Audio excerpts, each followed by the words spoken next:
Keep your hands and head inside the vehicle at all times. Buckle your seatbelts, check your mirrors, sit on back and relax. It's lights out and away we go for the Tall and Short of It podcast.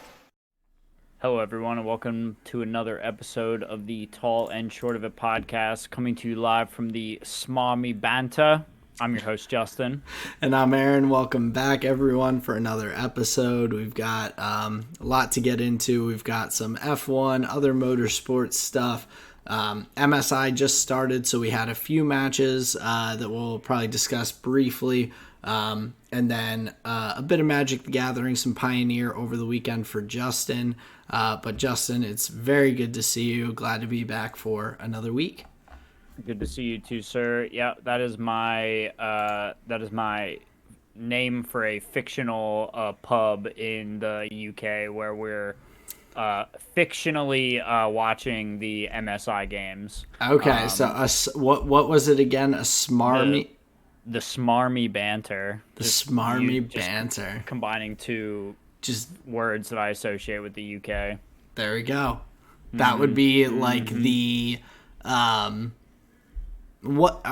there's like got to be a chain of like British restaurants in America that are just like super generic British. That's what I imagine the bar being like if an American made a British bar. Yes. Like yes. just everything's don't even like say it with the British accent. It's just welcome to the Smarmy Banter. Yeah, and like how in America you always have like all these different I feel like we decorate bars a certain way. So like just having a giant like Union Jack on the wall instead of like American bar having a big old American flag. Yeah, I think that would be pretty funny. Yep. Bad name for a bad fictional bar. But Aaron, it's good to see you too here for another week. Got a lot to talk about here. It was a very exciting Formula One race in Azerbaijan. But before we get there, give us your rose, thorn, and seed here for the week.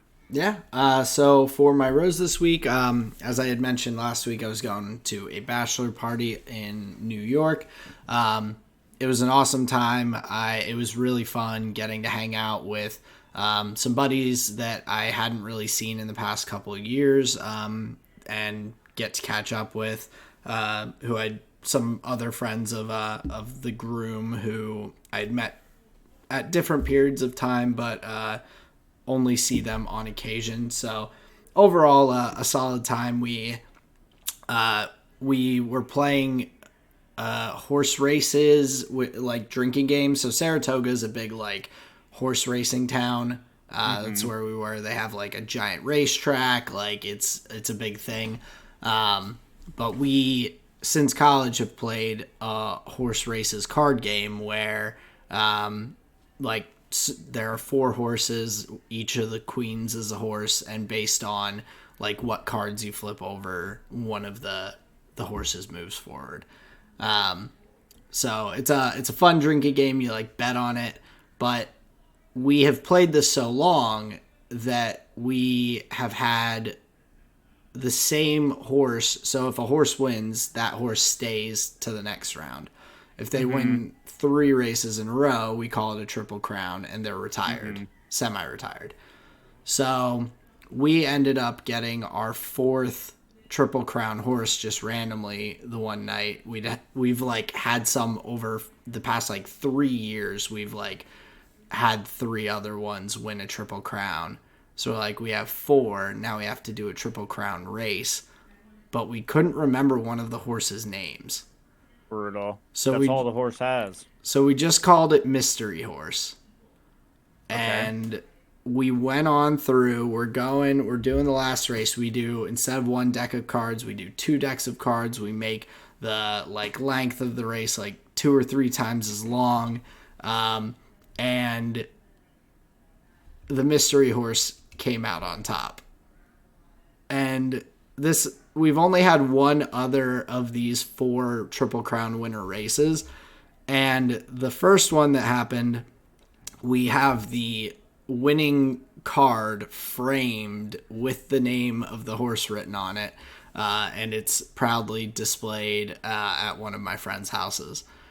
And so now we had a situation where we don't know the name of the horse, and it won this kind of, in our drinking games history, historic race. So we're like, what do we do?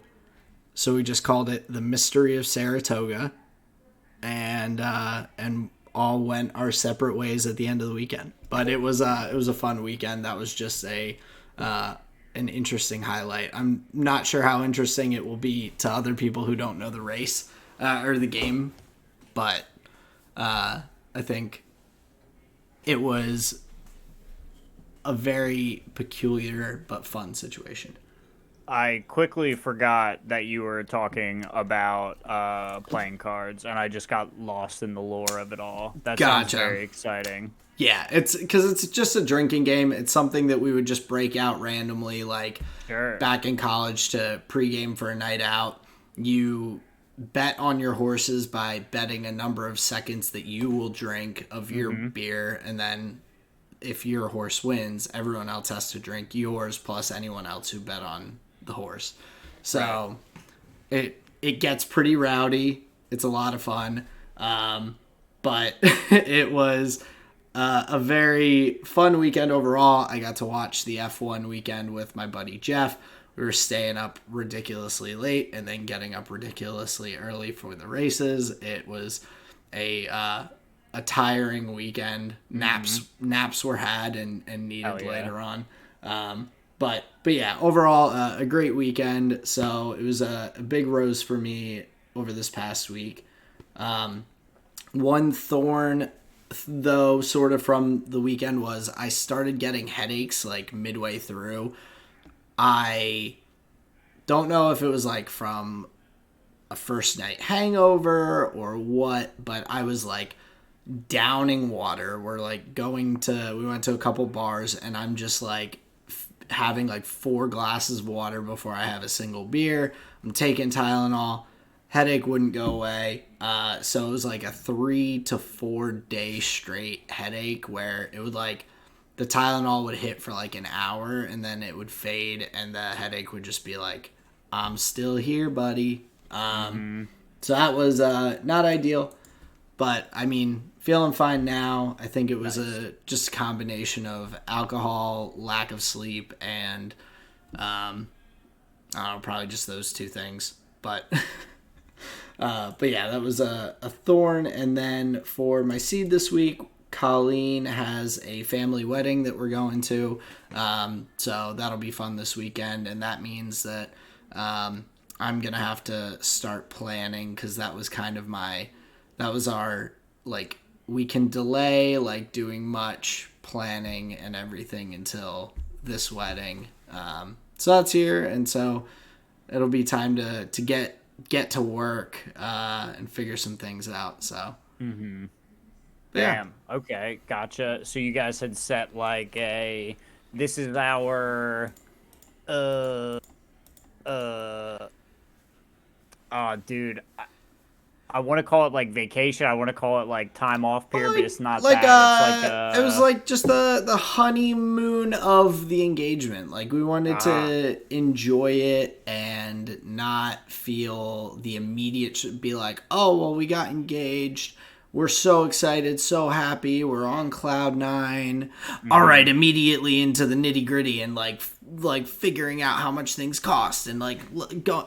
We're like, nah, like we're just gonna wait a little bit, enjoy this time of just like enjoying it, and then and then start to figure things out. So yeah, that's kind of what the game plan was. This is our kind of alarm clock for time to get there going. You go. That's a good word for it. Yeah, okay. I was trying to think of a snooze on it. Yeah, there you go. Yep. So that's kind of how we had done it, but I think it was a good way to do it. But now, yeah, we're getting to that wake up time, and we're gonna have to jump out and get going.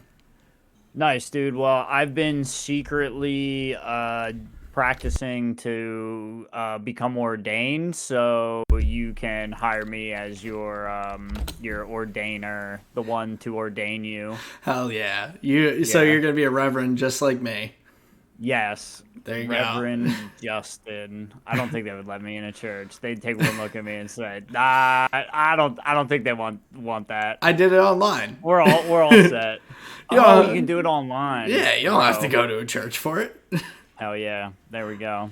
Yeah, so definitely possible. But yeah, enough about my week. I rambled on into some long-winded stories. But Justin, how's your week been? What's been going on down your way?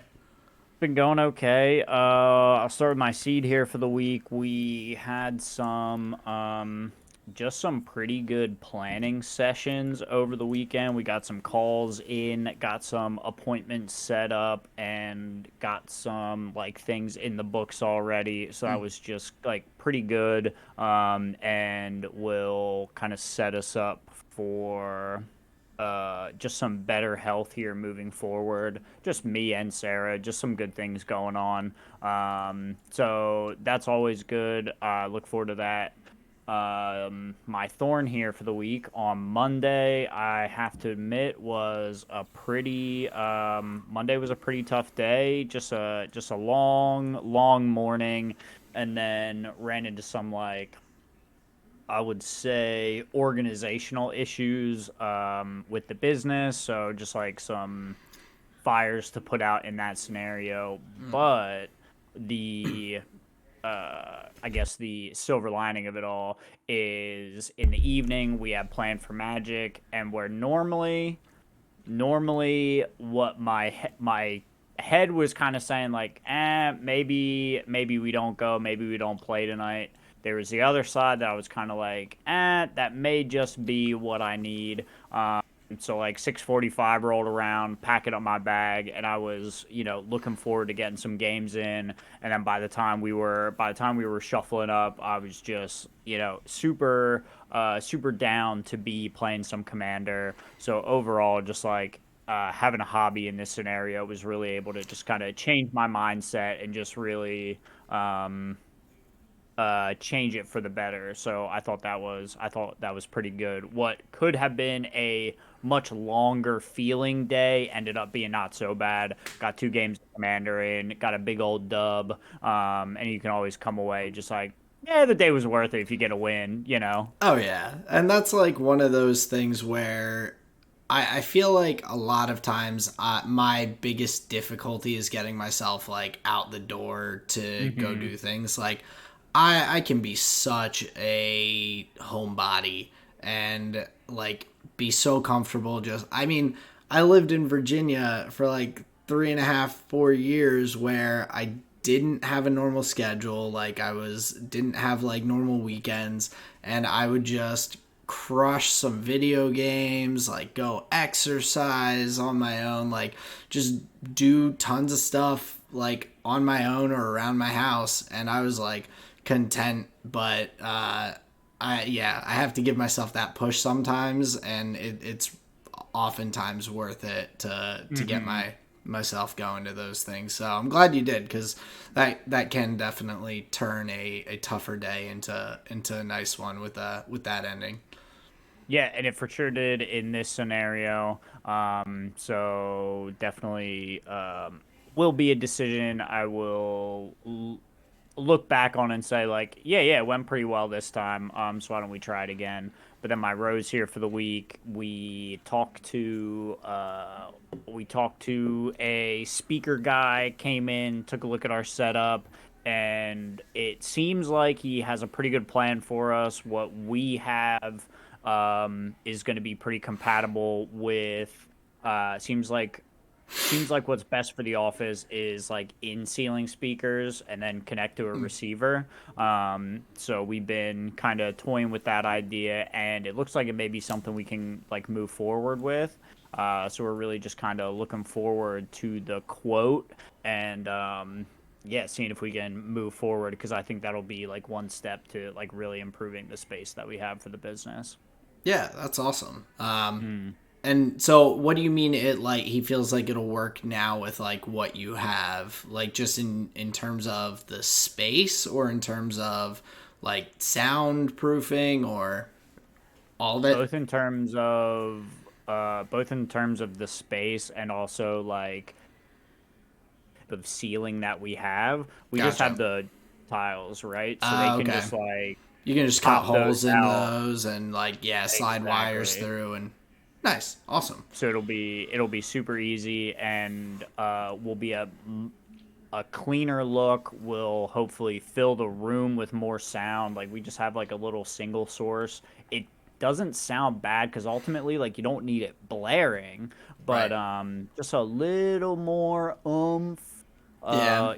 is kind of what we're looking for. But yeah, just looking forward to that. I think it's going to be great. But yeah, Nice. that's my rose thorn seed for the week. Awesome. Very cool. I Mhm. am looking forward to hearing how you get everything installed and kind of progress with the improvements and all you're making. I'm sure that especially like I'm sure it'll be noticed especially by like your long term people that have been coming to see you guys. I'm sure they'll be like, oh, like whoa. I feel like Well, that stuff always gets noticed. and I hope it will, because like the big plan is to have a like the receiver that they'll plug into be like primarily like a Bluetooth device, so people can connect their devices, their phones, and they Oh, can play the nice. music that they want to listen to. Or we can say like, if you just want to listen to spa music, whatever, we can do that. If you've got a pod you want to listen to, we can do that.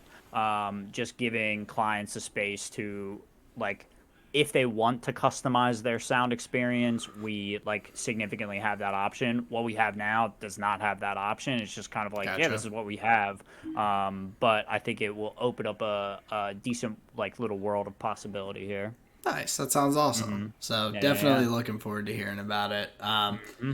But to get into the meat of this week's episode, we've got some quick Mm-hmm. hitters, starting out with the, I think it's the Screenwriters Guild strike that has already canceled Saturday Night Live, including Pete Davidson's episode, big Pete Davidson guy over here. Actually, I would have probably said that about whoever it was, Mm-hmm.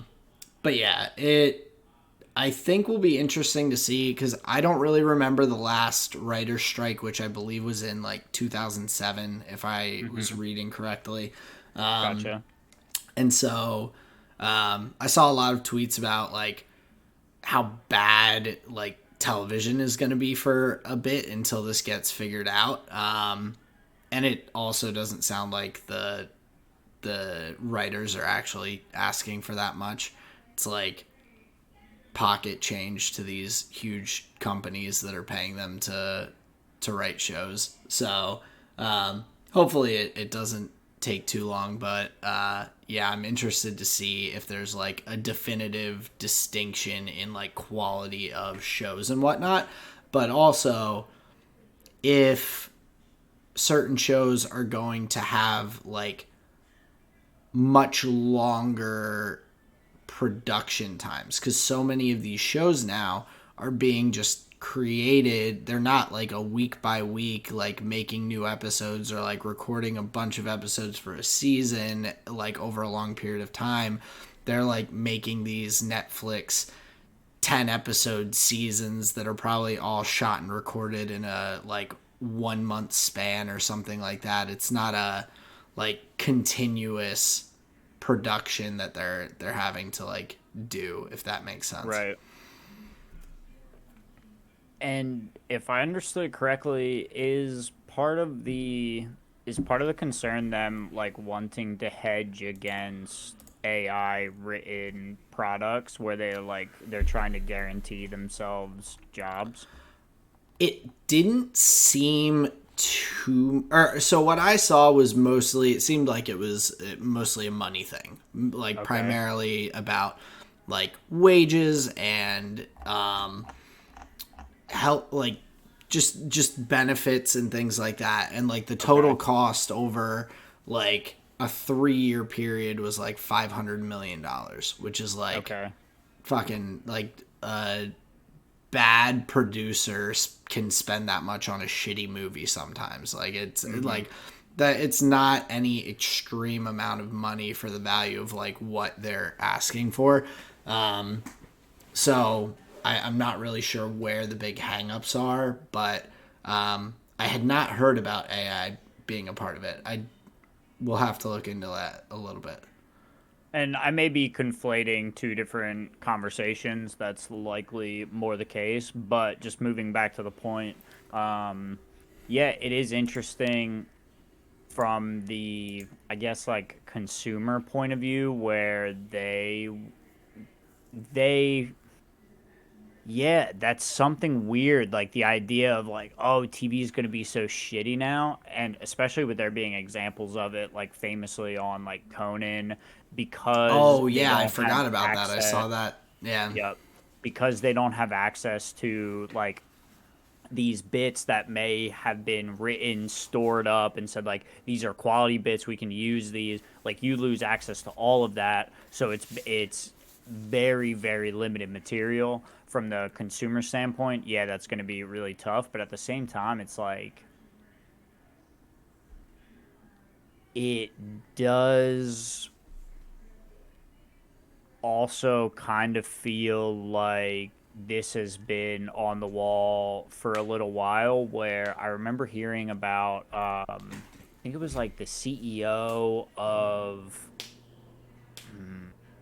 fuck. I don't know if it was like Hulu or Netflix, one of like the streaming companies, or like a TV company that had a streaming service, like a CBS or like an FX or HBO. some Yeah. right, where they were like their philosophy was very much against scripted television shows, where they were like, nah, we kind of just want to like place a camera somewhere or give people a camera, i.e. like the like Naked and Afraid type stuff, the like shows where it like writes themselves, because you don't need 100 writers for this show. All you need is like a skeleton crew of the sound and the camera guy, and then you just follow a couple people around and you do it like guerrilla style, right?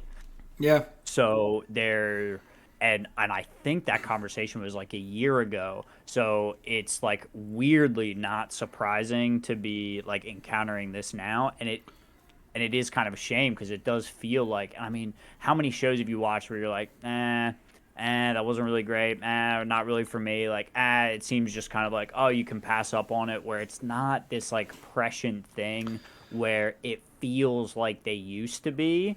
And I'm worried with an event like this in the current like content media market, is the writing team old news? Is it like an antiquated part of the creative process?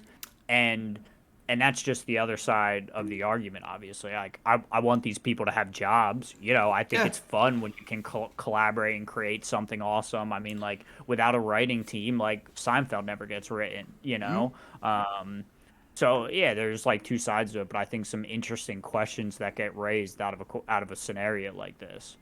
Yeah, and I think that it's interesting too, because I feel like maybe there's potential that, yeah, like AI is going to like eliminate some quantity of jobs once it gets to a certain point. Like I don't know what that amount is. I don't know what jobs, but writer like might be one. You might have one primary writer who uses AI to generate bits and things and scenes and whatever else that are AI generated, as opposed to like a head writer who's like, all right, what do you got for me today, people? Like around the big long conference table that like everyone knows that like scene from something where they're like, who's got an idea? Let's see. Like, so I think, yeah, maybe it'll be just like the best of the best writers will have like AI that they utilize, and like, or the best of the best writers will have an AI guy that they're like,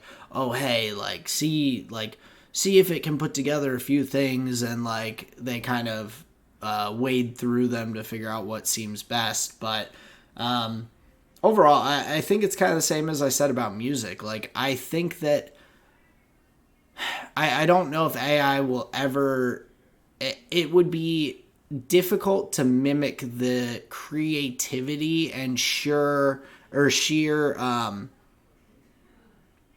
like um uniqueness, whatever that word would be for Like what I'm novelty. saying. Like, yeah, like it is generating things based off things that have already happened, like novel ideas. Like, I don't know if AI can come up with that same level. At least not, we're not there yet. Oh yeah. I'm not even talking about that necessarily. Oh I'm just yeah. saying, like, are there routes that these organizations are gonna go where you just don't need like massive writing staffs? I mean, All you need are potentially. like idea guys to come up with these like weird reality shows where you can like put the camera kind of in the middle of the action, and like you don't have to write anything. The people just like, it's like emergent behavior that you're looking to film. I think people will still want like written shows. It's just I don't know what that written show would look like. Like I trust me, I enjoy the stick a camera out there and see what happens. I love Survivor. I watch shows like Big Brother. Like I watch those reality shows. Like they're fun. I like the competition of it and everything. And I've my argument seen is they must cost way less. I'm sure they do. But at the same time, I that can't be the only form of like show out there. Like there's some people hate that shit. Some people like dramas. Some people I mean there's like 50 different CSI shows and FBI shows and things like that. Like there's people watching them. So like you got to cater to those people too. Like that's a apparently very large like viewer base that just watches all these cop shows and CSI and SVU and Miami Vice and I don't know, just all the ridiculous shows that are out there. I know people that tell me they still watch like All My Children and General Hospital. So like there's markets that we couldn't even fathom. Yeah. Just going all the way back to the Writers Guild strike, it is just unfortunate, I think, for the writers and the people enjoying that. Their favorite thing that they go to at the end of a long workday is going to be, put on hold in this like weird, shitty version of it. Yeah, no, I definitely agree, and especially for the writers, like hopefully they can work something out where they're getting fairly compensated for the work they do. Because yeah, tons of us enjoy that, and so it'll be a bummer if they can't figure it out relatively quickly. Drama bot, please let us keep our jobs. Drama bot, please. Yeah, exactly. But the other non-motorsport quick hitter was that the was Daniel Ricciardo and Stormzy were two of the guests at the Met Gala, which is I figured it out. It's a fashion award show night. So it is, there's the red carpet. There's all that good stuff. Everyone's wearing crazy outfits. But yeah, so cool to see a couple of an F1 guy, Daniel Ricciardo. Lewis Hamilton was there a couple years ago or a year ago. And then Stormzy, big UK grime artist that you and I have listened to a bit. Really solid musician. So I just thought that was cool to see them in the list of guests as I was going through. Yeah, I mean, I imagine these people have no shortage of fun things on their calendar, and I might like to get dressed up fancy, as well. So that must be a pretty good time. I don't know if I can imagine you wearing a suit. Bro, I clean up nice. Oh, I'm sure you do, but it's like I'm not picturing it. I'm not. That's good. There's a blank. That's good. That is the image that I've done my best to cultivate. So what you've got going on is exactly what I've worked for. So thank you. Perfect. So Hell yeah. you're succeeding. But moving into some motorsport quick hitters in IndyCar, we had the Children's of Alabama Indy Grand Prix this weekend. Our boy Roman Grosjean, he was just cruising. He took pole position. He was just having a day. Out there, led for so much of the race. At the end, though, Scott McLaughlin, I forget exactly what the pronunciation is. I think it's McLaughlin. Ends up going on to the alternate tires at the end, having a bit better pace and all. He had managed his middle stint pretty well. And so on a slightly different tire strategy, ends up getting past Grosjean, who then had to hold off Will Power for about 10 laps of being right on his heels. But another P2 for Grosjean. I was hoping he would get the opportunity to win, but nonetheless, he had a really, really good race. Moves up to 5th in the driver's standings there in IndyCar for the season.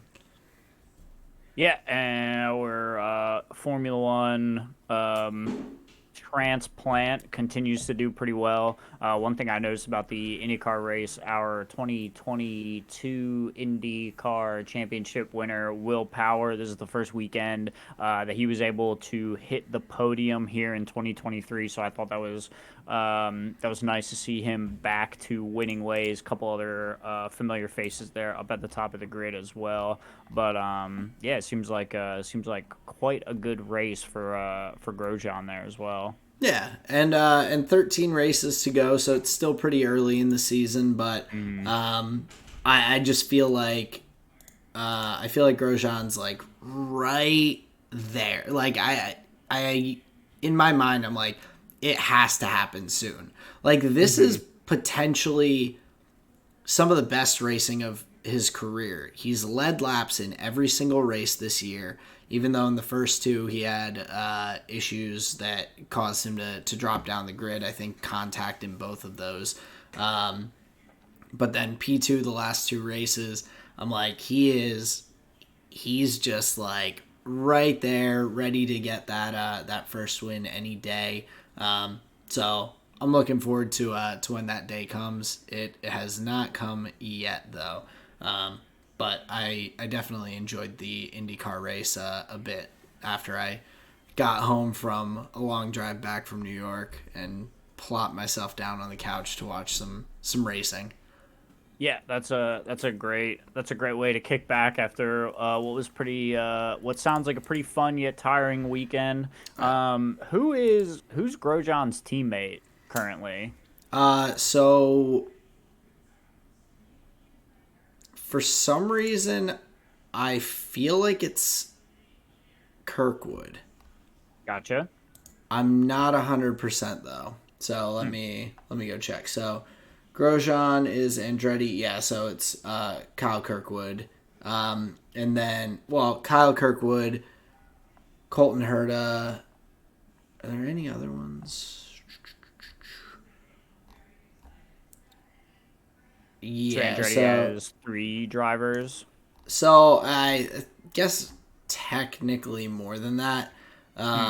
There's also Marco Andretti and Devlin DeFrancesco, who both have driven this year, but are very far down the grid. Gotcha. There's a guy named Stingray Robb above both of them, so which is absolutely amazing. That might be the best name that I've ever seen for a professional athlete. It's literally Sting space Ray space ROBB is his last name. Stingray Robb. Stingray Robb. I don't know. I was talking about Meta World Peace the other day. That's a pretty good one. Yeah, but that was a change name. Like it was a name change. So he did he selected that. This guy potentially could have. I mean, he's American. He very easily could have been named that. We've got some weird parents here. Yep. And I just wonder sometimes what happened, like what these parents are thinking when they decide to name their children. Like, you're not thinking about the long term sometimes at all. They may be thinking about the long term. I think it's a way for parents who are self-conscious about them like fading away and disappearing. It's a way to force people into asking them like about themselves in somewhere where oh, why'd you name them this? And they're just gonna like ego trip on the fact that they're like, well, let me tell you why. That's what I can imagine funky names are. It's like an ego trip for the parents. Yeah, it's just so weird to me. Like, I think about, like, yes, I think about, like, people being like, oh, what's this kid's name? Oh, why did you name them that? But, like, in a casual way, not a, why do you name them that? Like, right. Like, if someone's asking me a question in that tone of voice about my child's name, I name them something bad. Like, that's a bad name. Like, you can have unique names without it being, like, a bad name. Stingray Rob, however, is a great fucking name. Phenomenal. That's a name that's built to win. Oh, yeah. That's a true racer right there. Stingray Rob. But to move on from IndyCar, we'll be keeping up with some of that throughout the F1 season as well. There's always more room for motorsport, but that also includes F1 Academy. We talked about it last week. No broadcast, no show, but apparently it may be just a broadcasting rights issue. They had production and were able to put together some highlights that are on the F1 website. So they did have people there filming and all. F1 Academy is underway, so the first race of that series. I did not get to watch through any of the highlights or find out anything really quite yet. It was a busy weekend, but I will, and we'll be following the F1 Academy a little bit if there's notable stories throughout the season and everything as well. Big F2 highlight. Big. Huge. This kid, he's going to be a stud, man. Ollie, another great name, Ollie Behrman. Ollie Behrman goes out, takes pole, wins the sprint race, and wins the feature race. A clean sweep on the weekend, including the first practice session as well, P1 in that. He had a phenomenal weekend. Really exciting. Like, I think a lot of times in the F2, F3 field, from what I've watched at least, there's always a good bit of just mixing the grid up. Like, guys don't have... They're young, they're learning, they're in single seat racers for very few years, and so they're inconsistent. Like, you build that consistency from time in most cases, and to crush out a weekend like that is extremely impressive, because you kind of expect these guys to kind of fumble it at some point through the weekend, just due to age and everything. He's a 17-year-old kid. Just crushing it. So super impressive from him. He is I think he is in the Ferrari junior organization. So we may see him coming up through, whether that's through Haas or Alfa Romeo or whatnot in the coming years. Now, I missed it if you said it. Was this his first race? Not his first race, but just a crazy good weekend overall going, and just P1 every single thing he could get P1 in this weekend. So Well, that is quite the impressive performance. Yeah, I have not heard the name here before, so maybe that will change here in the next coming weeks. yeah, I've heard of him a little bit in just from watching some of the F2 and everything so far. So the name is starting to sound familiar, but I think it is his first year in F2. He might have been Okay. F3 last year, but I guess that would be just his second race then. I guess I think F2's only had 2 this season, so a pretty amazing weekend for him.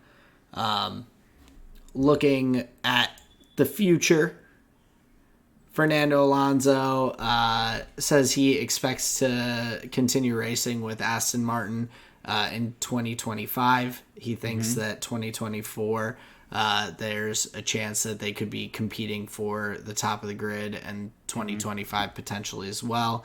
And then Max Verstappen did address all these comments of, oh, like, is Max going to retire because of all the changes to qualifying and yada, yada, yada.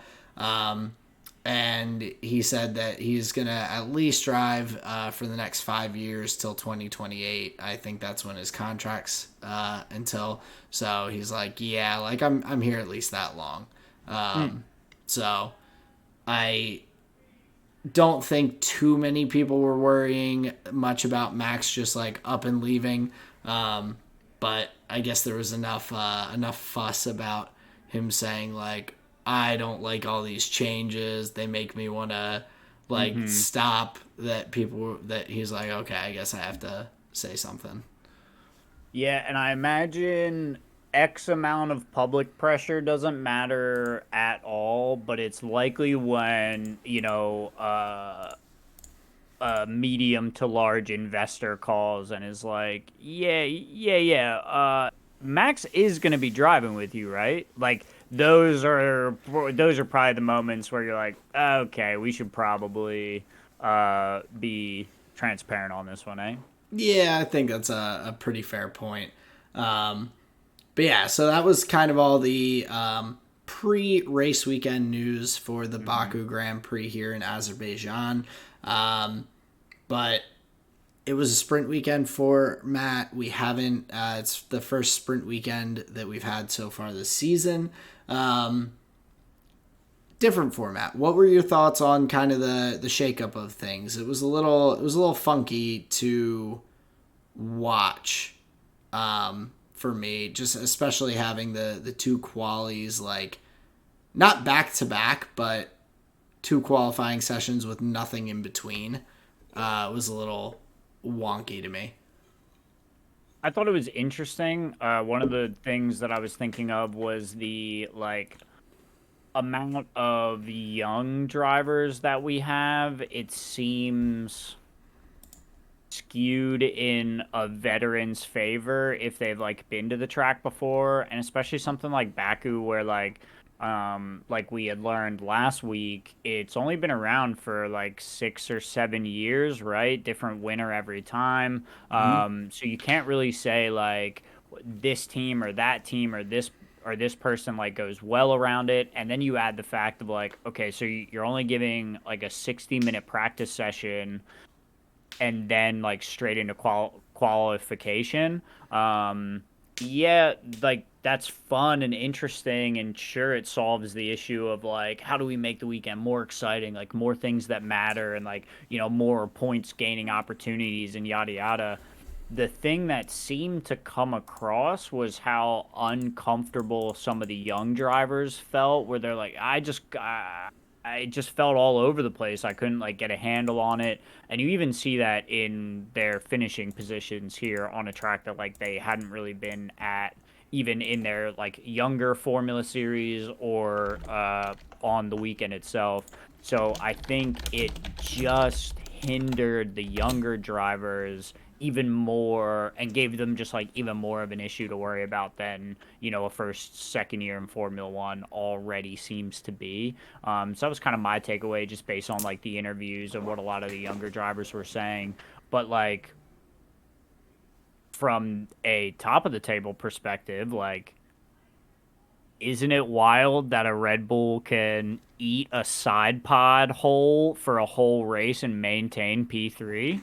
Oh, 100%. And That's a weird scenario. well, and to touch on like the young drivers and everything, like too, and your point there, I completely agree. I think that's I think I had mentioned Christian Horner saying some things about thinking it's weird that Baku is a sprint race weekend because yeah, like 60 minutes of driving out there on a not rubbered in track, doing the first qualifying session on a barely rubbered in track, and like that, you just aren't getting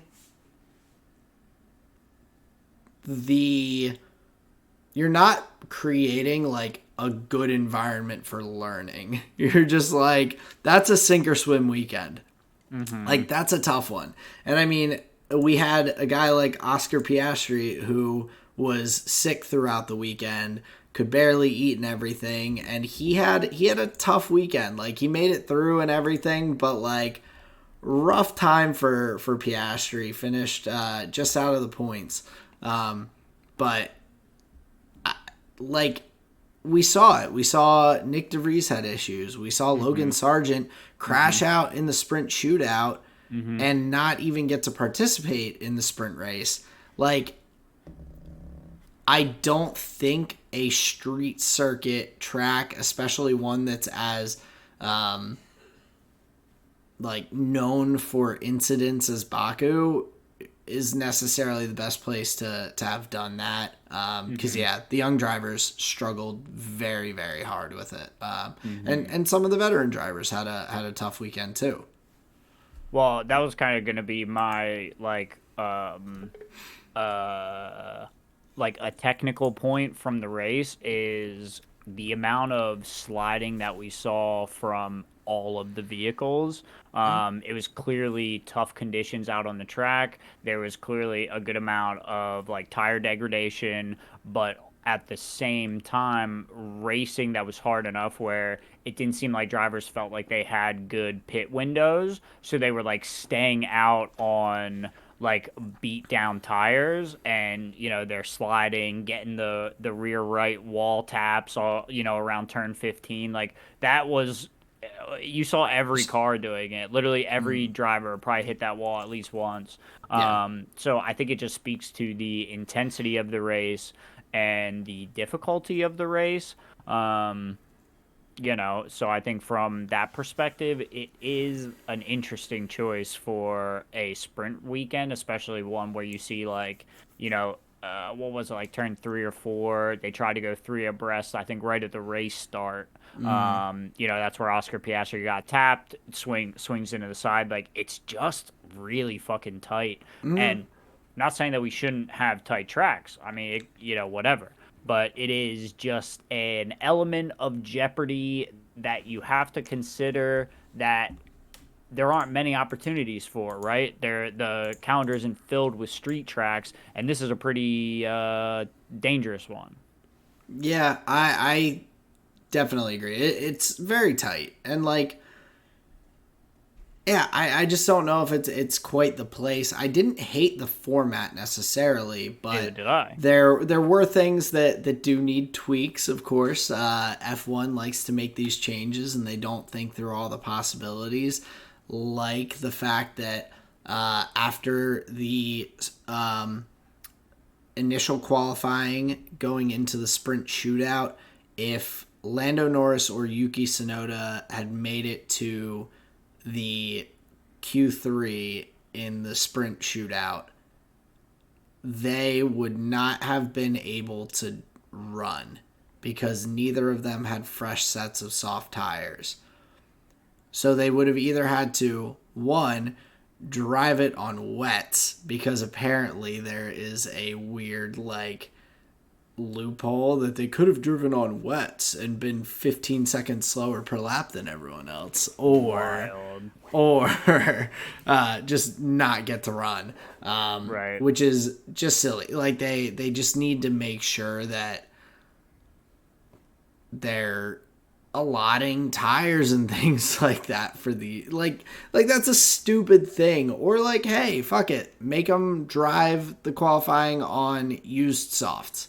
I don't know, like allow that to be a thing, because they're used, they're already gonna have more wear than the other tires, so you're at a deficit. Why make it more of a deficit? Like, it's just weird. So definitely some tweaks to the format for the weekend, some tweaks to maybe the track that we go to. One thing that did not change, though, was for the third year running, Charles Leclerc ends up with P1 pole position from the qualifying session. So 3 years in a row, he's taken that. He's had a very lovely time around this track, driving really well. And putting himself in the best position that he can for the weekend. So a nice start to the weekend for Leclerc.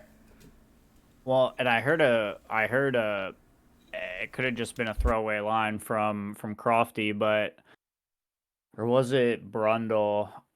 They were talking about Leclerc's qualifying, saying that like he might be the best qualifier that we have. Like, yes, so many of his races they don't have the pace to like keep it, or there's like a fumble or a mistake or whatever, but he is stellar on that 1 lap pace. And especially like one thing we have to say this year is it isn't just about the lap time, it's about when you go out to capitalize on the lap time. And there's something about the timings that Ferrari are able to find for Charles, where he's able to hit that P1 lap time, and he's either taking it for Max or he's setting it in a time period where Max and Sergio can't come back at him. There is a something to the windows that they're able to find for his qualifying, that this what sounded like a throwaway line where it's just to big up Charles in the moment, whatever, but it made me think about it. It's like, is he the best qualifier we have right now in 2023, but also thinking about like some starts that he's had last year and things like this. Because he gets some really, really strong qualifying sessions that are just feel above what he does in the race. Oh yeah, and I think it does speak to kind of the way their car works a little bit as well. Like, their car has more degradation than Red Bull's does. It has like these other things that you don't experience in that isolated environment of a qualifying, or like that short stint and everything. He is able to make it. He's able to like drive just phenomenally, super cleanly throughout the weekend and everything in those qualifying sessions. He did it in the sprint shootout as well. Takes P1 there. And I saw I saw some comments, and an interesting one about his, like, he has a god awful pole to win like ratio. Sure. The conversion rate's terrible. Yeah, like Lewis, I think, is like 103 pole positions, 103 wins. Like, Max is like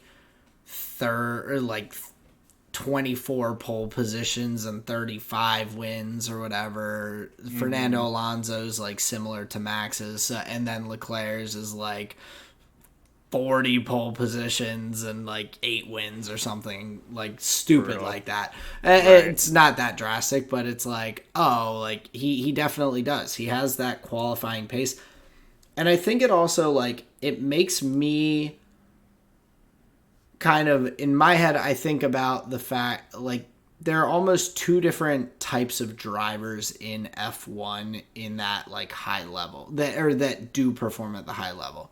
There's the really high ceiling guy, like Leclerc, who is able to put in really good lap times. He has the quality pace a lot. He puts himself in a good position. Smart driver. And so he has that potential to win races and be really successful. There's also the good driver who, and this is kind of, I think, more with Verstappen or Lewis. There are these drivers who it's not, I don't know if it's because of Max's love of endurance racing or things like that, but these guys just lock into a zone and are just putting in the same lap time, lap after lap after lap after lap after lap for 50 laps straight. They're just cruising through, just knocking out the same lap time in that flow state almost of just driving. And those guys, because of the consistency and that ability to get into that zone, I feel that elevates them to a super successful level as well.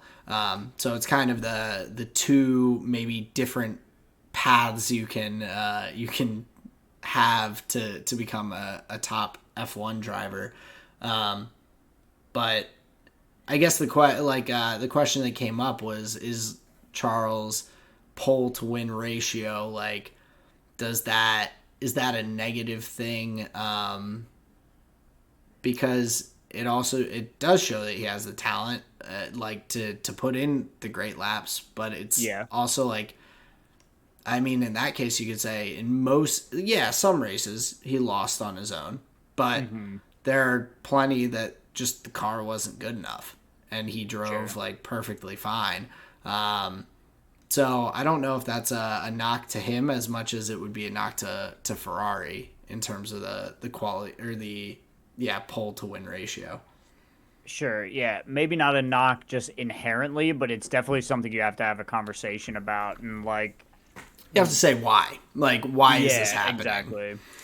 And look, in the aggregate, is it him taking himself out of contention or outside factors that are contributing? But that still is a pretty rough stat to hold up.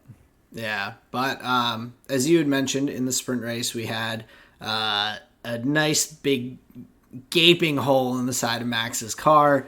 It was very.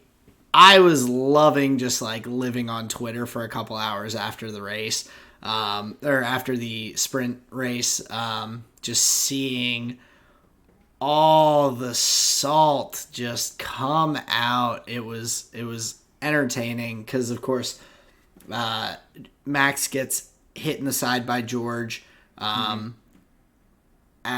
As someone trying to be impartial while I was sitting next to a Mercedes fan watching the whole F1 weekend, I do think Max took it harder than he should have and was a little more upset than maybe he should have been about the situation.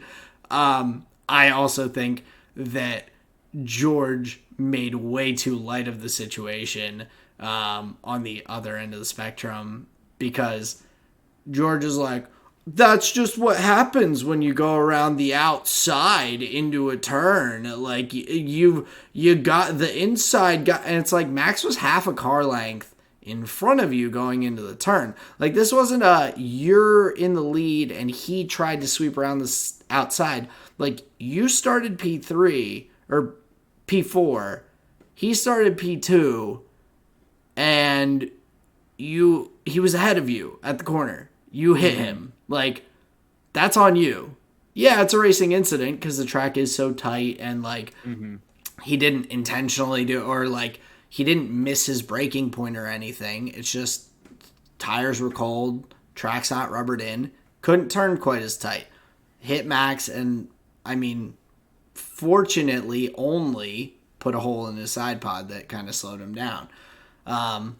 But the amount of hate towards towards Max, and the amount of times that I saw the same 3 pictures get posted under Max's like comments about how George didn't need to race him that hard because he was gonna pass George in no time anyway, and George is like, well, yeah, he was gonna pass me in no time anyway, so he should have just given up the position. And it's like, he was in front of you. He's supposed to just let you through, like, just because he can get it back. Like, I don't know. It's a I guess it's a race philosophy question.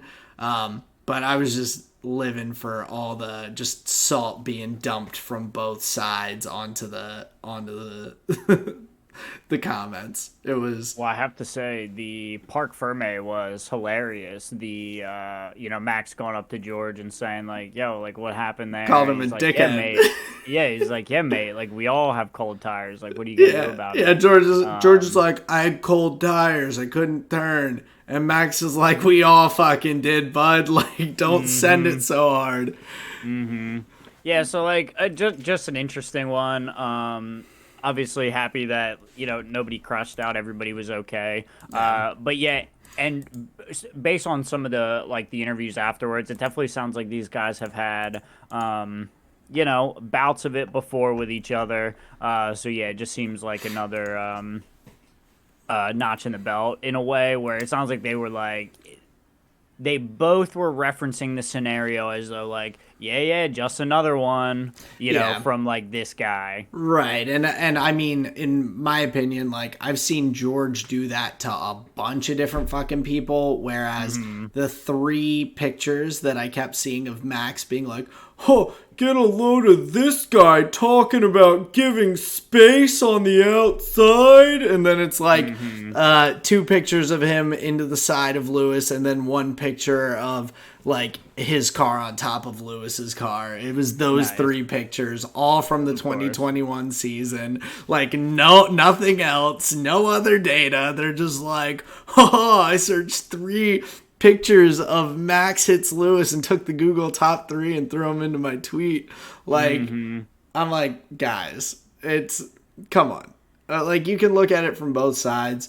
I mean, at least Max didn't throw his AirPods or headphones at George like George did to Valtteri.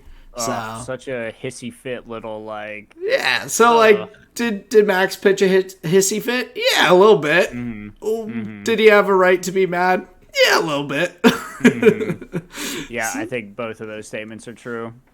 Yeah, so I think it's... And, like, there were a bunch of people. I saw... Anthony Davidson, who is, I guess, an F1 commentator of some sort, said that Max should take a leaf out of Lewis Hamilton's book and just give up the position because he knows he has the dominant car and is going to get the position back anyway. And in my mind, I just think that that's a silly statement. Like, I think it would be ridiculous for someone to say, I'm beating you, but I should just give up the position, like, because I guess I can get it back anyway. Like, I just, that's not the mentality that these guys have as competitors. Right. He's going, I'm in the lead, I'm turning in, my car, like, at this point, all of the cars are practically scraping the walls at those fucking turns. So he's like, I'm going to be as far over as I can. This guy just needs to take it a little tighter. But nonetheless, I think there's always going to be the 2 sides but I was just loving all of the just animosity being thrown around. I've grown to enjoy it, where I think last year and the year before I was like, oh my God, the same old, like, complaints about this person or that person every single week. Now I'm just like, you all are crazy. Like, go dance for me. Like, make it funny. So I was enjoying that very thoroughly. And yeah, Max drove the whole sprint race with a big hole in the side pod. So, which I don't think I really noticed. I don't think anybody really noticed until he got to Parc Ferme and he was like, he was doing like the dad disappointed stare, looking at the hole, fucking eyeing up George over the side of the paddock. But yeah, Yeah. just go ahead. What were you gonna say? Because I Uh, lost my thought. no, so he apparently was losing about 5/10 of a second just in sector 2 of the lap because of the side pod damage, Sure. and the increased drag and all. But I mean, he still crushed out a P3 on the Got it podium done. in the sprint race. Um, but that does kind of like bring up to some extent. So like the sprint races, I know they're supposed to be more fun, Mm-hmm. but I think a lot of, and one thing that I saw was you're looking to like create additional competition, but then you put everyone in a format where they don't have to pit, don't have to change tires, don't have to be on different strategy. Like, I don't see how that creates an environment that's exciting at all, because if as long as the qualifying goes about as it should, Mm-hmm. there's going to be like no one passing anyone for the entire Mm-hmm. sprint race. Everyone's just going to sit in their little like, oh, yep, that guy's faster than me. He beat me in quali, and now I'm just like sitting here because there's no alternate tire strategies. There's no pit stops. Like it's just it's a wonky like I don't have the answer to what would make it more exciting. Right. But I think that there's something missing a little bit from it, and so Triple points. yeah, like Quadra points. I just Penta points.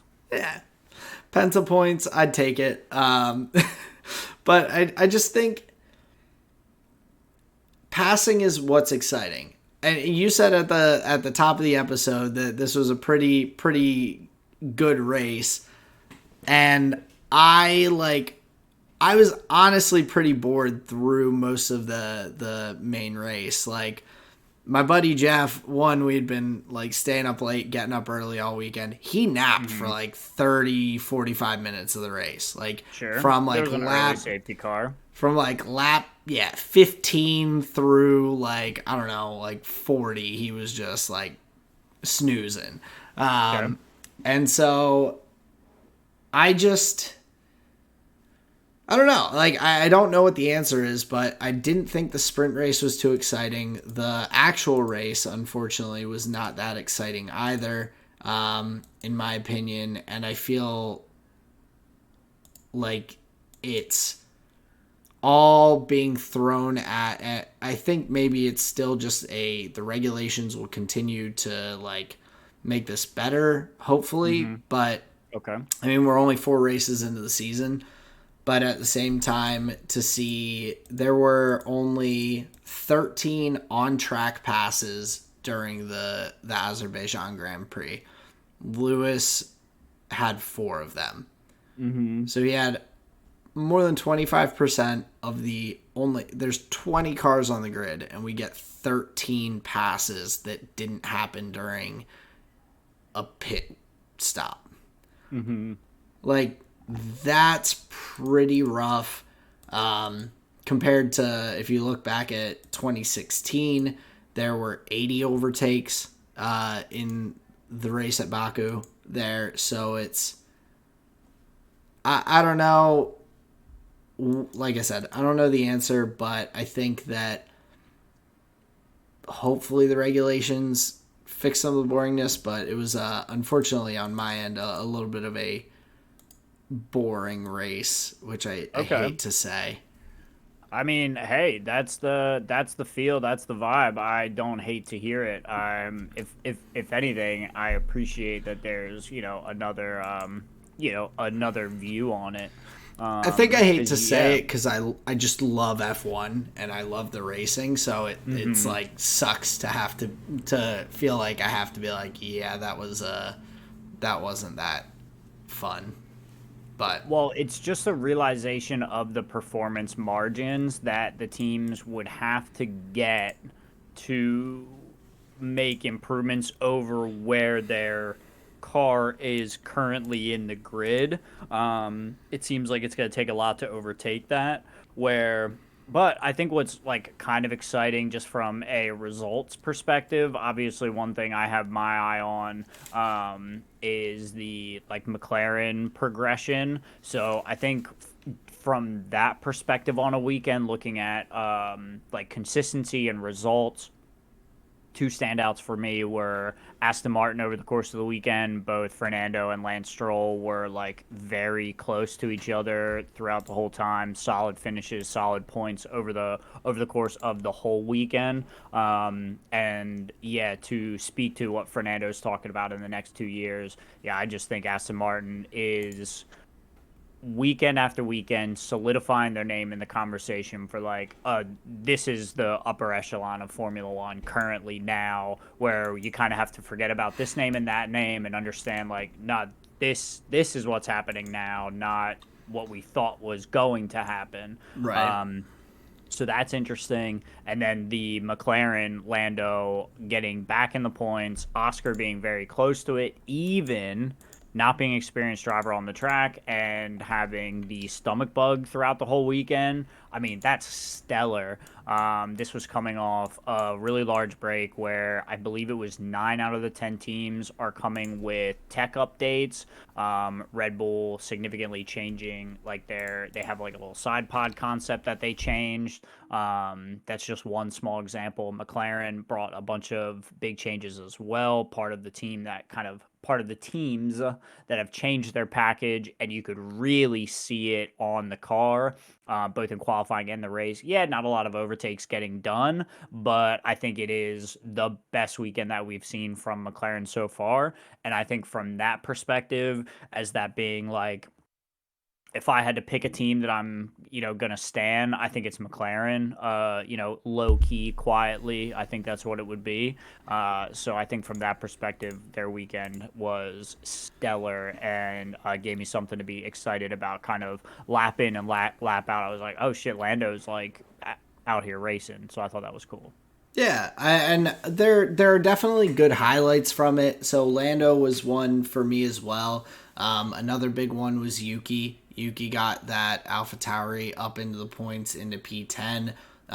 Drove a really nice race. So after a tougher start to the weekend, I think he crashed in FP1 in the practice session.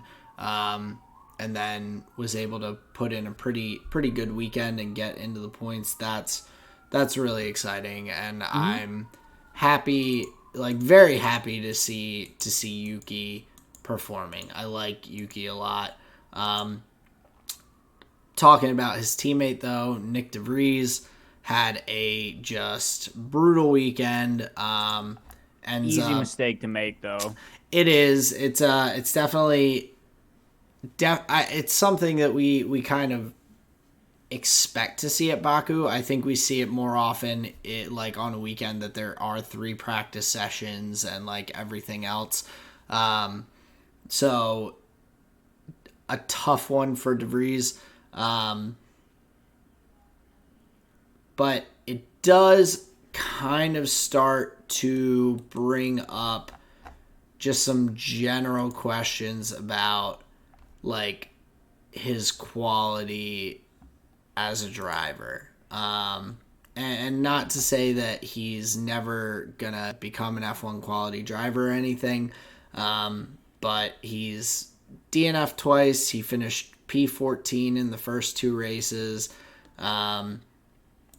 crashing a decent bit, causing a lot of damage and damage to the car and grief to the engineers of the AlphaTauri team.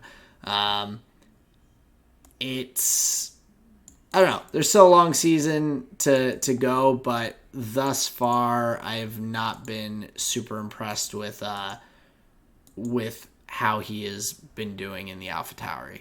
Mm-hmm. For someone who came in, drove a couple of good races as a substitute driver last year, and everyone was fawning over him. I think I expected a little bit more, which it's sounds like everyone else kind of did as well. I believe we may just be seeing a little bit of rookie jitters. I mean, Yuki kind of had the same problem. He was reckless as all hell his first year. I don't think he really had one good result. I think it was like a P8 or something, like in the middle of the year on his rookie season. So honestly, I don't think. Unfortunately, I've come into Formula One where I don't think much of these rookies. Like the era of a Michael Schumacher getting to drive in a Benetton and just the storm he did on the track, like that just doesn't happen anymore. And like Yeah. yeah, cool. I'm happy that there are a bunch of drivers that got their break like that. That adds to like the lore of the sport and whatever. It like makes for fun, cool stories. But Well, like yeah. that's just not what it is anymore. Like it sounds like it is such a change from the other Formula series that they're driving. Their responsibility is so much more. The media is so much more. It's just like a massive, massive change to their lives, is what it sounds like. And so I don't like, bro, whatever, man. Like, that's the way I see it. I just have trouble, I think, because he is like, he's older. He's not like a 18, 19-year-old coming in to drive. Like, he's the same age as like Leclerc and Verstappen. He drove against them in all the karting series and single seaters and whatnot coming up. And just progress through them more slowly. Yes, still a big change and everything, and we always see rookies have a little bit of trouble. We saw Zhou at Monaco last year send it through the one chicane and almost just wipe out Yuki and I think a couple other people and just blow straight through the chicane there. In the rain and everything, but I do expect that. I think that even in that situation, this guy was driving as a reserve driver, a test driver. He got to substitute in for 2 different teams last year and drove and everything. So I'd say when it comes to like rookie season experience, he's like up there above most. I would expect it from like Logan Sargent. I would expect it from Piastri a little bit. But I think De Vries was the one who I was like, this guy has the most experience, and it seems like he's making some just like silly mistakes. So Okay. From that perspective, I think I accept your criticism more than I did. I think I understand a little better. yeah, like I think I expect a little bit more, but either way, like I said, it's a long season. We've got 19 races to go. There's plenty of time for him to put in the effort, put in the work, and make some improvements and all.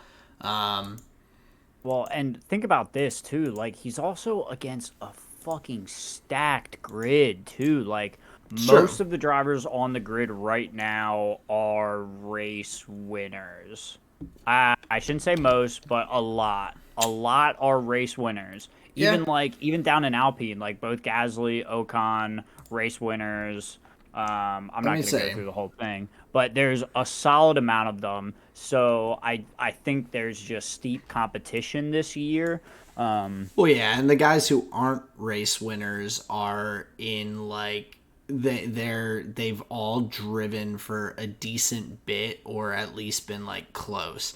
Like, and I think if you looked, probably have dubs in their other series, like you're alluding to, because they are veterans and have been racing for a while. Right. So like the Lance Stroll, the Lando, Nico Hulkenberg, like these guys all have been around for a long time. So even if they're not in a car competing for a win, like they have the experience that DeVries doesn't have yet.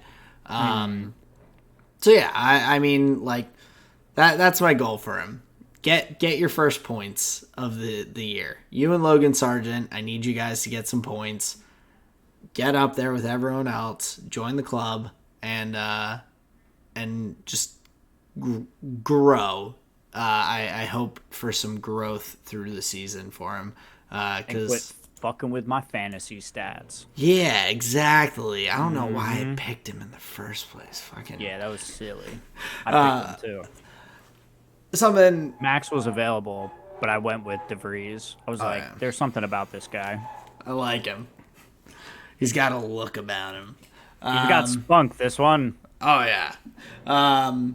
But one of the other big stories from the weekend that I just wanted to bring up, hear from you about, Esteban Ocon coming in to pit on the last lap. I thought someone was going to die. All the fucking people in the pit lane. Like, I know he's not going that fast, but that is a relatively blind, like, entry into the pit lane. Like, you're coming around a couple walls, and those people were not looking at a goddamn thing. Like, It wasn't that I thought Esteban was just going to smoke someone. I thought Esteban was going to be not able to slow the car down and lock up and fucking take someone's kneecaps out and them just be a bloody mess in the pit lane as, like, I mean, we heard the fucking, like, as we're watching the end of the race, you're hearing the Sky Sports announcers just being like, oh my God, what's happening in the pit lane? There's 30 people crossing. Ocon's coming in on the, oh, maybe he won't come in. Oh no, he's coming in. This is a shambles. And it's like, I mean, and this is all while you can't see a goddamn thing because they're showing the actual race. The race, and right. I'm sitting there like, oh my God, someone's going to die. But like, how does that happen? Like, how the race isn't over. Happens. Well, okay, but bro, this is what I'm saying. Hot take. I fucking blame Alpine, and I blame the 51 lap stint that they did because that kind of strategy call creates the type of miscommunication where these FIA officials are getting the go-ahead, just like every other race where the pit window has been closed. It's like... The pit window is like that's not like an official thing, though. I understand. I'm just saying, when a team is left all the way to pit to the very end, depending on where those FIA officials were, it's understandable that they wouldn't have known that they didn't pit. Bro, I'm just saying it sounds like a big miscommunication on a lot of ends. I think the broadcast and the conversation about it, way too dramatic. I feel like, yeah, those people weren't looking originally, but they cleared out pretty quickly. I mean, Formula One car, it's pretty loud, I imagine. Yeah, but there's loud ones that are coming down the main straight there, too. There was that last guy who's fucking diving to the side to get out of the way. And, yes, do I think the announcing and everything during the race was maybe a little over the top? Yes.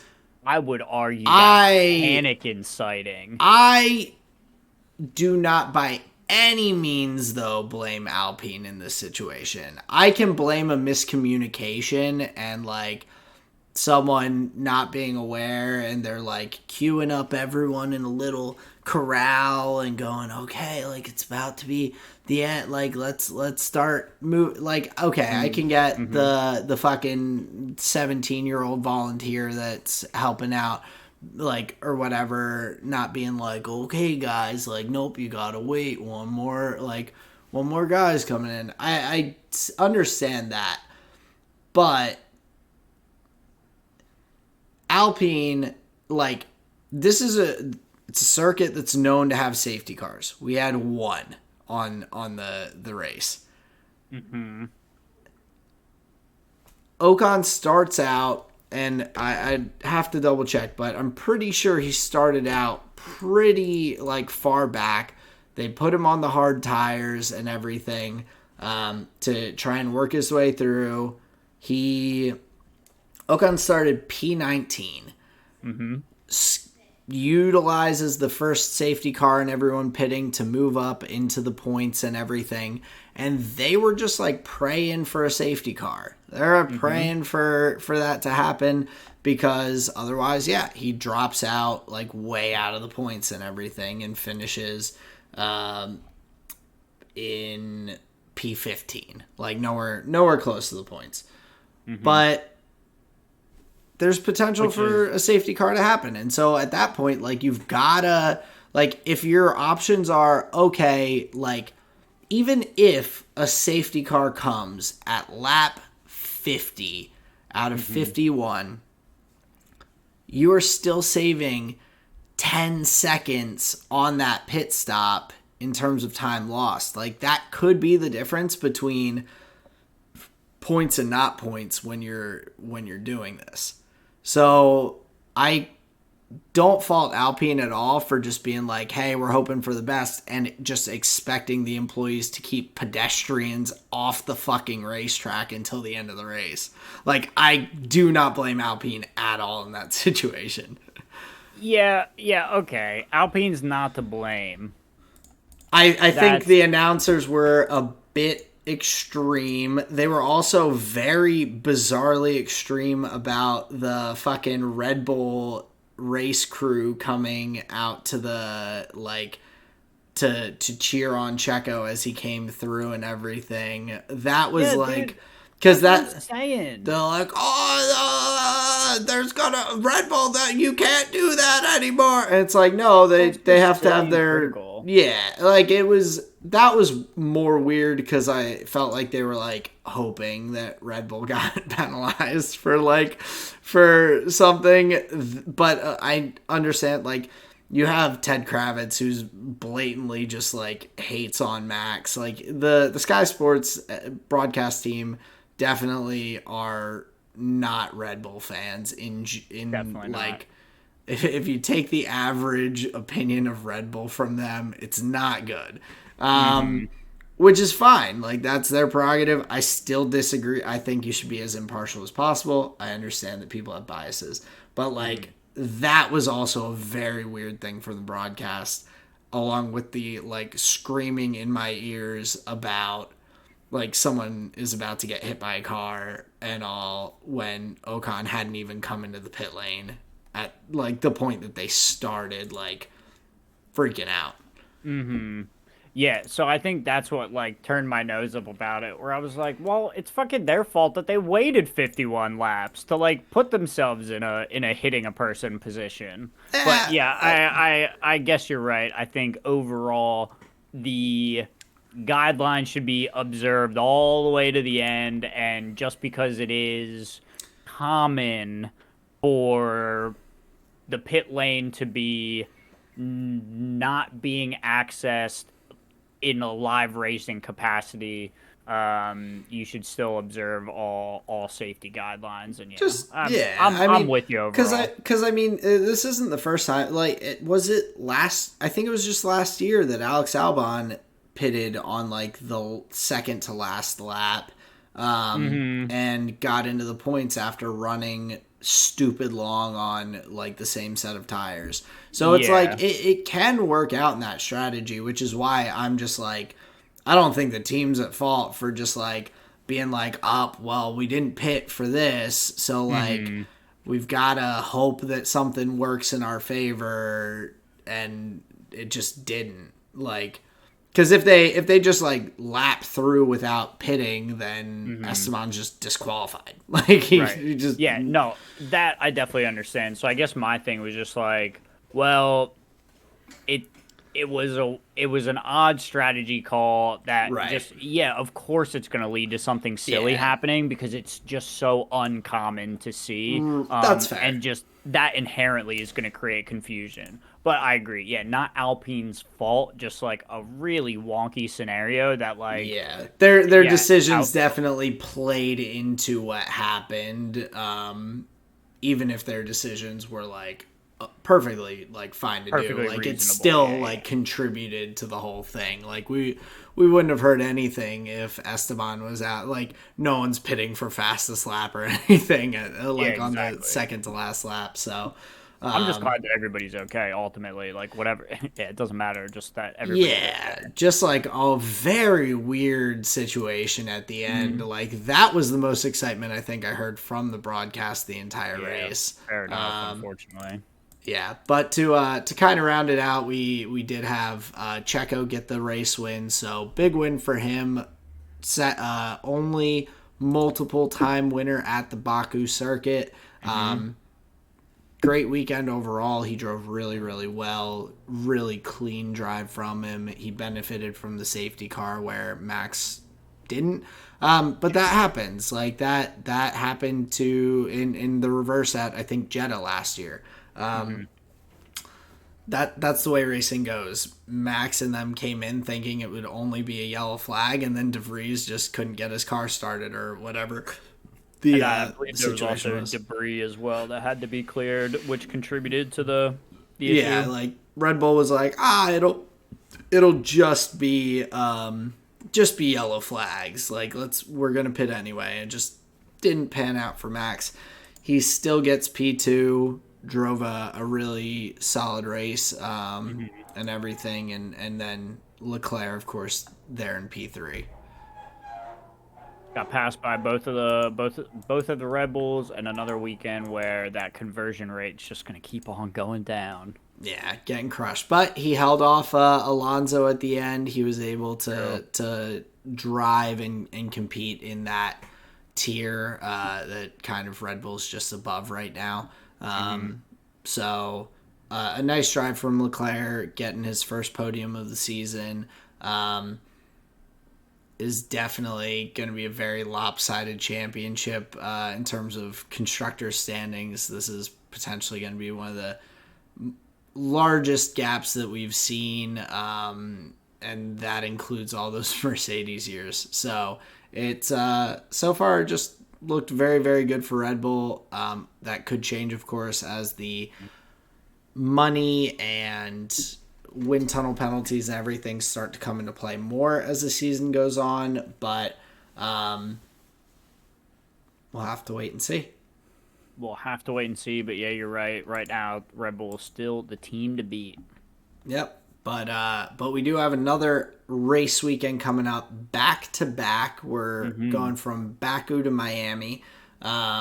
So looking at the Miami Grand Prix, I think the big one I saw Carlos Sainz talk about it. I think for him, he was kind of the only person that I've seen speak out much that interested me about Miami, but he felt like throughout the Baku weekend that he was not able to really get his legs under him very well. He was struggling without the practice sessions and everything. He didn't get feeling too comfortable in the car and with the setup and all.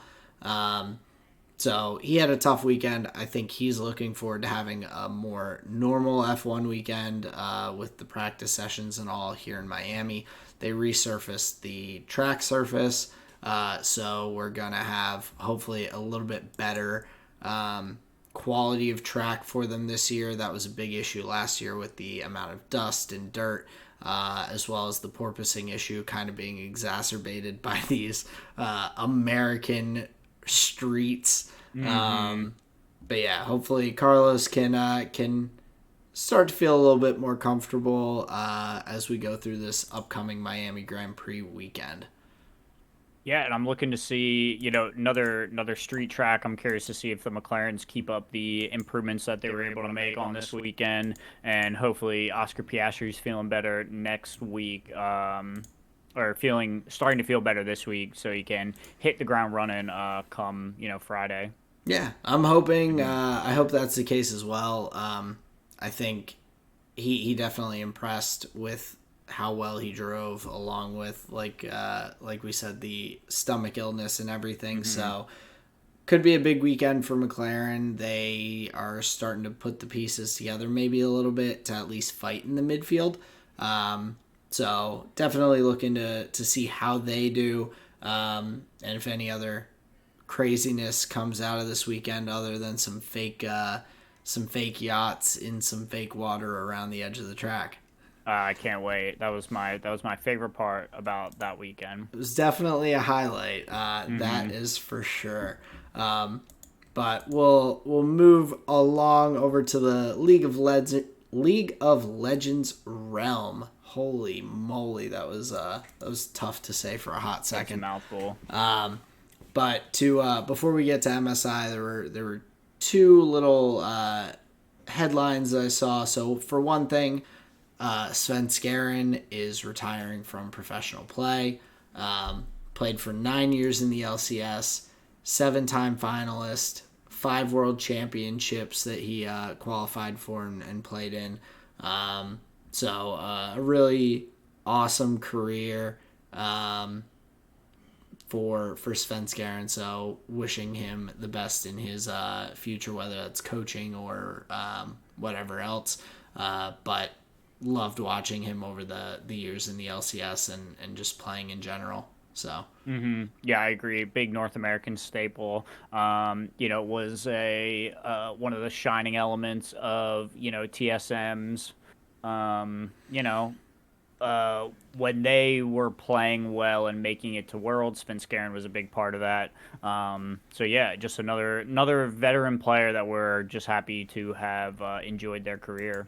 Yeah, absolutely. And then speaking of TSM, they are looking to potentially sign Heretics mid laner Ruby as the new mid laner for the team in the spring split. Before they drop out of the LCS, I guess they're stuck for a little bit longer. Gotcha. But yeah, weird in that sense. Also weird. I saw it was a thing or stat that I didn't realize. Reggie has never attempted, apparently, to use a North American national mid laner since he retired. He's imported every mid laner since then into the team, whether it's been Bjerg or Power of Evil or anything else, because there's no other North American mid laner that could stack up to the quality of Reginald. Damn, bro, that's crazy. It was just a weird thing. Nah. I was like, I'm the solo mid. I was like, wait, have they really never? And I haven't officially fact checked it, but I trusted seeing this online because there were a number of people in the league community who were like commenting similarly about it, and I was like, wild. Yeah, very, very interesting. Yeah,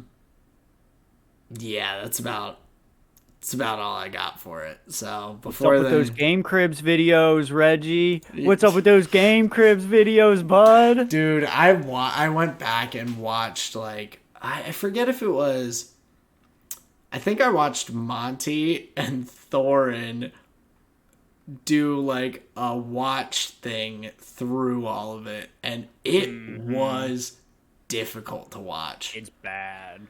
It's really bad. Like, even like, you can be like, oh well, the times were different. The times to treat someone like a human being. Like, what? Like, okay, yeah, you're like, it was a frat house. Like, yeah. People aren't always going to get along in a frat house. Like, you and your boys are going to get like annoyed at being around each other all the time. Like, that's going to happen. But like, especially if you're losing sometimes too. But when the frat house is like 6 people big and one of them is the president named by himself, like, got to be a little bit more flexible, but nonetheless, TSM importing another mid laner before they export themselves from the LCS. Well, I hope that goes well for them. We'll see. Right. We'll see. Brutal, man. But we did have a little bit of MSI get started. We had a couple of series in Group A and Group B in the play-ins. And this is why I was kind of talking about last week that I felt like it might be better to have some round robins, because every matchup has been a 2-0 thus far. China 2-0's LATAM, NA 2-0's Vietnam, like, what was it? PCS 2-0's Japan, EMEA 2-0's Brazil. All the what do they call them? The memes? No. Stereotypes? The growing regions. It's not growing. That's not the word that I'm Developing looking for. regions? Developing regions are not having a fun time. And so now we've got Vietnam versus LATAM. We have GAM Esports versus R7, and then we'll have Loud versus Detonation Focus Me. I think overall, just from these initial games, the team that I expect to have the best shot at making it out of these as a lower seed is Detonation Focus Me. In their matchup against PSG, they took them in game 2 to a 50-minute game. They were ahead for a decent bit of it. They didn't play too poorly really in either game, and had a shot to win that and go on. The other developing region teams just unfortunately did not seem to have the same chutzpah or whatever, or the same little punch that Detonation Focus Me had coming from Japan. Yeah, and it's clear, like, some of them are playing, like, what are clearly just, like, comfort champs. It seems, honestly, like some of it's, like, maybe even, like, stage jitters. Like, maybe they kind of got to warm up.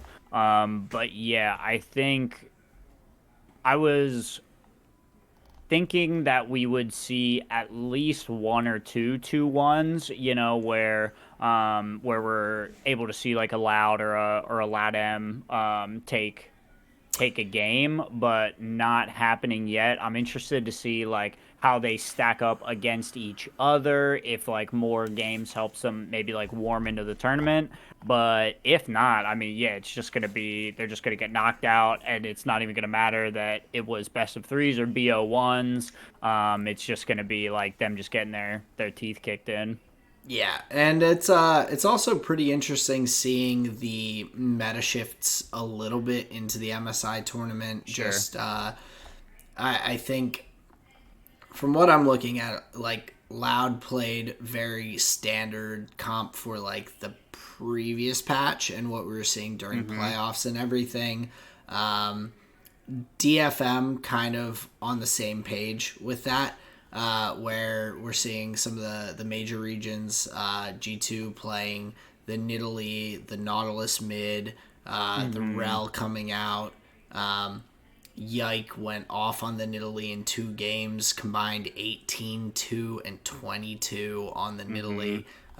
Pretty ridiculous scoreline. We're seeing the Nautilus come out from Billy Billy Gaming as well, along with we saw I think someone else. No one else broke it out. But yeah, like we're seeing a lot of kind of wrinkles in this pick ban and everything that we didn't see. So it will continue to develop, but I also think the best of ones or a quick round robin could have like added to that kind of building of this Sure. meta a little bit. So yeah, Not the most exciting start to MSI, unless you're talking about speed runs being exciting to you, like with G2's 20-minute and 13-second game against Loud. Yeah, pretty slow start to MSI, but we've got a lot of games left. I think as we're getting to these qualification matches, we've got Billy Gaming versus Golden Guardians in Group A. We've got G2 versus PSG in Group B. So I think those matchups will be a good bit more exciting, and then hopefully whoever comes out of the losers bracket, maybe we'll see some rematches that could shake things up. Or just some better fights as teams have a little more games under their belt. But lots of MSI here coming up. I wasn't sure if you had too many other notes on that. Not really. I mean, most of my notes were just like, just kind of like meta stuff. I was up on my soapbox complaining about the Draven ban against Han Sama. Let him play it. Well, and I think I went off a little more because Sarah was asking about it, but gotcha. It then became less silly in my mind when I saw other teams banning it. It wasn't just like a Frog and Zanivia type thing. That's why I was worried they were banning it. Like, bro, especially in the game, like, they banned the Draven, pick the Tahm Kench. So it wasn't even gonna be like a tankiness question. They just don't want Han Sama playing it. And something about that, like in an international tournament, the first game you're on a stage, part of that to me just felt like a fear ban. So I was like, let's not be doing this. Come on. It just set a rough tone for that series. I think that the other person I understood it more later, though. Well, I think the other person who it was banned against also, yeah, so CEO for R7 that it got banned, he's the other person it got banned against in both games. Yep. He also, like, has played Draven. Like, it's in his champion pool. So I think it's like, this is strong if you're, like, good at it. And, like, these two guys just happen to be good at it. So they're like, yeah, we're not messing with that. Yeah, I mean, bro, I get it. It was just, I guess something that just stood out in the early pick and bans. And then, I guess I was just like keying into it more just because it is going to be a champ that we will see some players pick if they're able to get it. So it may not be like as silly as I thought it was. So that was just like most of the notes that I have. I think it's kind of cool that Poppy's coming back. What was it? The game 2 for the G2 series where like that was literally over in like the first 2 minutes, the bot side play. It was just like, oh, GG, go next. I went up and got a drink, took a shower, came back, just watched the analyst desk. I was like, oh, I guess I was right. Yeah, you like could have probably just gotten up, gotten a drink, and come back, and the game would have been over. So it was good of you to use that time to be productive and all in your life. Oh yeah, there was not much to see. Not much to see overall here in the early stages. So yeah, I think hopefully we'll have some better series, maybe not even in the play-ins, but once we get to group stages and whatever. But yeah, right now just a bunch of 2-0s. Yeah, and I'm sure we will get a lot more in the in stage 2 with all the group stage teams that made it straight through. So plenty of League of Legends to be had, and looking forward to some exciting games and different wrinkles throughout the tournament with picks and bans and whatnot. But to kind of get to some of the good stuff that I wanted to hear about, Pioneer, what's going on? How'd the weekend go with the tournament? I think it actually went really well. I didn't make top eight, but I definitely learned a lot. There were some like play mistakes during the games that I was able to look at critically. I had a really good conversation with the Blue White Spirits player in my second matchup, I think it was. Spirits might have been my third matchup, I'm not sure. Um, but I had a really good conversation with him after the game talking about like a specific like couple lines of play that we had both taken, asking him like, "Hey, did you have this in hand at this decision point?" And then we talked about like, "Oh, like when is this card good and like what opportunities do you have against it in that matchup specifically?" So he was able to give me like really good feedback on like the intuition that I had in the game, and then also like kind of his side about it too. So I thought that was really cool. I ended up I ended up going 1-3. You have 4 rounds to start, and then cut to top eight based on like record and like win loss ratio. Gotcha. There's a good amount of people there. I think I didn't play my best Magic. I don't think, I wasn't fully on top of every single one of my plays. So there's like definite just still piloting improvements to make. Is that just jitters or format or? It's just like having to learn cards on the fly, to be fair, and like piecing together in my head like, is this the important thing? Is there another important thing coming up? Like, how valuable is this to their strategy, kind of thing?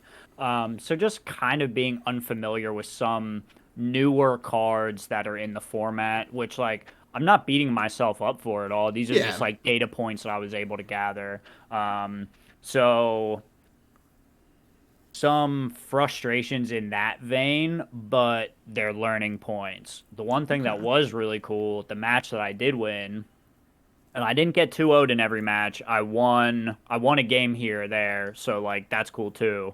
Nice. Um, but the match that I did win was against Red Black mid range, which has access to like a lot of the strongest cards in the format right now. Like it's just playing the best cards. It's just like red, black, good stuff, and Okay. they all kind of do well together, like really well together. Um, and but that was the matchup that I won, and it wasn't like handed to me. I think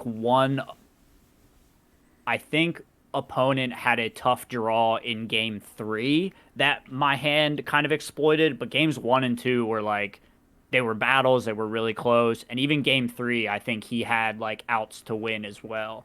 So not a free matchup, but what I perceived to be my toughest matchup in the format, I was able to win. Yeah. So some counterpoint to the data that I thought I'd built previously. But overall, just like really happy to get the experience. Just really happy to just like talk about the format a little bit. It's fun to like now I know a bunch of the people in the room now as well. So like there's an added level of comfort there. But yeah, overall, I'm just like super stoked to continue playing. And yeah, like I think a couple of these dudes could be like pretty good little play group to do some Pioneer. So yeah, I think it was a really really fun weekend. Our buddy John, well, not our buddy, you don't know him, but John, part of the play group, Commander Nine Gang, he won. Friend of He the came pod. second. Yeah, friend of the pod. He came second in the tournament, so I thought that Oh, was that's cool. sick. He plays mono white human, so it's So he like more made of an that aggro that strategy. cash money. Made that money, Let's son. go. Good for Yeah, him. Congrats, John. That's awesome. big time. So that's sweet. But yeah, other than that, man, just a really, really fun time on Sunday. That's all I can say. Nice. How often do they Hmm. have those kinds of tournaments? Is it like a quarterly thing? Like I'm assuming that you'd want to participate in more as Big they come time. up. It's just, Yeah. yeah, So that was a bigger one. Like I said, the prize pool was much larger. So I don't think they can do them all the time. You need to have like a pretty good turnout to make it worth it. But coming up gotcha. this month, I think there's 2 nights for Pioneer over the weekend. So I'll definitely be hitting those up. And just looking to improve. Nice. That's awesome. Oh, And yeah. glad to hear that you had a fun weekend with it. That's exciting to get to go out and like spread your wings a little bit and test the waters and all. So that's sick. Oh, just, shuffle through singles, talk to the gang. It's just a good time. But yeah, a bunch of good Magic games. But sir, let's get the people out of here. Give us your flavor of the week. Sounds good. So for my flavor of the week, we went to for my food. Over the bachelor weekend, we were like, we got to do at least one nice dinner. We went out to Morton's Steakhouse. I had some steak and lobster. You can't beat it.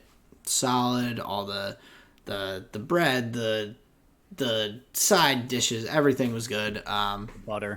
Love the butter. Surprisingly, not that good. It was not salty enough for me personally. Sure. Otherwise, phenomenal. That was the only thing that I was like, it could have been a little salt, like it that, but everything else was delicious. Nice. For my music, it is a punk rock band that I've found meandering through TikTok. It's called Winona Fighter, which Hell I yeah, think that's is funny. a pretty sick name, and they only have a few songs on Spotify, so I was listening through them over the past couple days.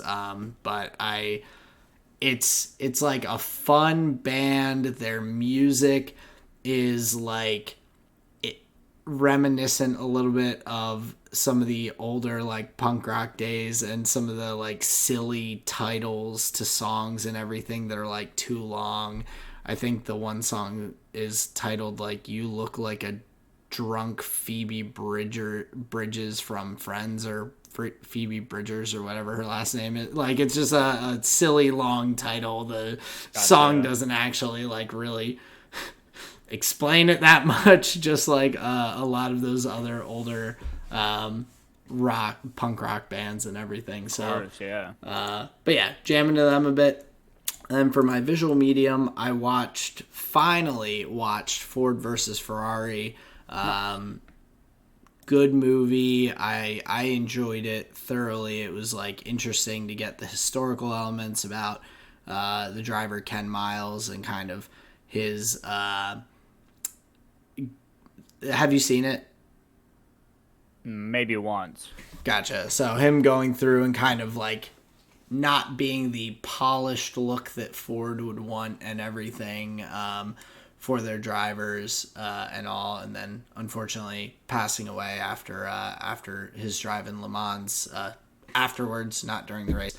But yeah, just an interesting kind of I guess historical fiction of sort of like it's. Sure. Like a biopic.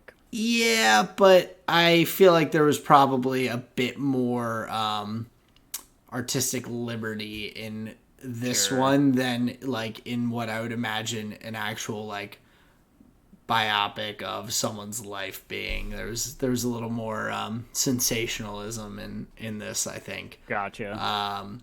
But a cool story, good movie. Definitely enjoyed it. But that is my flavor of the week for this week. Sounds pretty good, my friend. Let me hit you with mine. So my music here for the week. Jam into that new Charles Leclerc bop. I don't know I if you heard it. it, I did. bro. It is a slapper. You gotta give a shout out to the Monegasque. It was Man's quite a on the riveting piano keys. track. Yeah. Yeah. He's laying it down on the keys. AUS 23. I thought that was a pretty interesting song name. Very, very timely, obviously, but it will, be a little cryptic moving into the future. People will be like, oh, what is this? Well, Let me you tell know, you. if you know, you know. Yeah. So then my food here for the week, just a simple shrimp scampi. Sarah cooked up. Gave us a couple meals here. Nice. Just love the good buttered pasta. It is to die for. And then my visual medium here this week, part of the tall and short of it. We're the tall and short of it. There's another podcast that I'm a patron of, and one of their bonus eps that they did was a watch through of the movie Comedian. Okay. where they had mics there and they were like Is commenting this on TMG? whatever. And no, it's Tuesdays with Stories, Joe List and Mark Norman. Gotcha. Okay. They watch Comedian, the movie about Jerry Seinfeld, rebuilding his hour, and then also using comedian Orny Adams as like a contrast, like a younger, like hungrier comedian. Phenomenal movie. Watching it like with them, the people that like got me into Seinfeld. It's like one of their favorite films, so Nice. it is an interesting watch, especially from someone who like I enjoy the movie just myself, and so then watching it with them, seeing the jokes and blah blah blah blah blah. Some of the moments that Joe references a lot are in that movie. So it was just a good time to watch it with them and like hear their like banter and whatever. So that was really fun. That's my visual medium, and also my flavor of the week, good sir. Nice. There's a recommendation for everyone. I've not seen it. I've watched Seinfeld for my entire life. My dad always watched it growing up. So I feel like that's something I should probably check out. But of course, let us know your flavor of the week, ladies and gentlemen. Hit us up on Twitter at Tall and Short of One. Let us know in the comments on YouTube, Spotify, Google Podcasts. You can find us any of those places. But we really appreciate you guys taking the time to spend with us. It's always fun putting this out week after week and getting to chit chat about all the good stuff that we're enjoying in our different realms of interests. So thank you again for taking the time to be with us this week. Yeah, I agree. Tell your friends, new episodes every Thursday. We got on time all the time, obviously. Never late, not once. We just appreciate you guys listening every week. Thank you so much for your support. We love you, and peace out, everyone. See ya.